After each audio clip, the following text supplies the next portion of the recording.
तो यह गंदगी जिसका नाम जॉनी सोमाली है, खैर यह उसका असली नाम नहीं है, उसका असली नाम रैमसे है, लेकिन उसे ऐसा बुलाना पसंद नहीं है तो हम उसे ऐसा ही बुलाएंगे।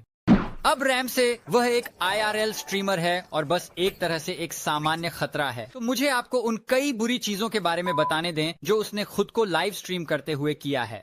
तो वह जापान में कुछ समय तक रह रहा था और एक रात वह शराब पीकर लाइव स्ट्रीम करता है जिसमें वह एक नकली एशियाई लहजा अपनाता है और वह मेट्रो में नस्लीय बातें करने लगता है। हिरोशिमा नागासाकी हम इसे नष्ट कर देंगे क्योंकि आप नहीं जानते कि कैसे व्यवहार करना है। आप जानते हैं हिरोशिमा नागासाकी हम इसे फिर से करेंगे। और वह यह इतना करता है कि अंततः ट्रेन में एक अमेरिकी आदमी तय करता है कि अब बहुत हो गया और वह उससे सामना करता है। अमेरिका, हाँ क्या आप अमेरिका से हैं? आप बहुत बेतुके हैं। तो वह घटना वायरल हो जाती है और यह इसलिए नहीं होता क्योंकि लोग इसे बहुत मजेदार समझते हैं।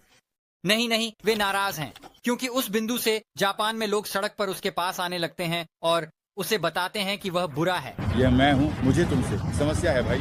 और इसलिए रामसे इस भयानक व्यवहार को जारी रखता है और जापान के लोगों का कई महीनों तक मजाक उड़ाता है और लोग नाराज होते रहते हैं और वे रामसे को सड़क पर ढूंढने लगते हैं और उसका सामना करते हैं। तो जो तुमने किया वह पूरे जापानी समुदाय के लिए अपमानजनक है। इसीलिए जापान वास्तव में बहुत गुस्से में है। जापानी नहीं सोचते कि आप अच्छे हैं। मैं जापानियों से माफी मांगता हूँ, चलो। और यह रैमसे को माफी मांगने के लिए मजबूर करता है। उनके लिए उसे अकेला छोड़ने के लिए पर्याप्त है। तुम लोगों से नफरत है, जापान से नफरत नहीं है। मैंने कुछ ऐसा कहा जो थोड़ा दुखदाई था और आप लोग इस पर नाराज हैं। मैं यहाँ जापान आना चाहता हूँ, मैं क्लब जाना चाहता हूँ, मैं कुछ जापानी महिलाओं के साथ मिलना चाहता हूँ, मैं पार्टी करना चाहता हूँ। लेकिन यह रैमसे को रोकता नहीं है क्योंकि 2 महीने बाद वह एक निर्माण स्थल पर मास्क पहनकर प्रवेश करता है कामगारों को परेशान करने। निश्चित रूप से श्रमिकों को यह मजेदार नहीं लगता, इसलिए वे उसे पकड़ लेते हैं और उसे अवैध प्रवेश के लिए बाहर फेंक देते हैं। अब किसी न किसी समय ये स्ट्रीम जापानी पुलिस का ध्यान आकर्षित करने लगते हैं, तो अब वे उसकी तलाश में हैं।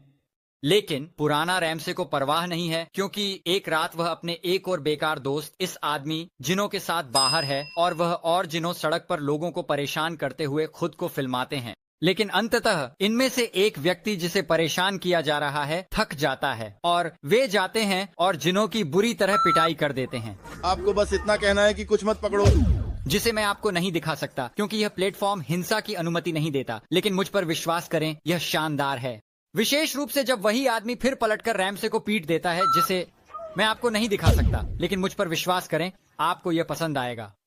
लेकिन फिर उसके पास एक और घटना है जहां वह एक स्थानीय रेस्तरां में लोगों को परेशान करता है और मैं इसके विवरण में नहीं जाऊंगा, लेकिन आपको समझ में आ गया होगा।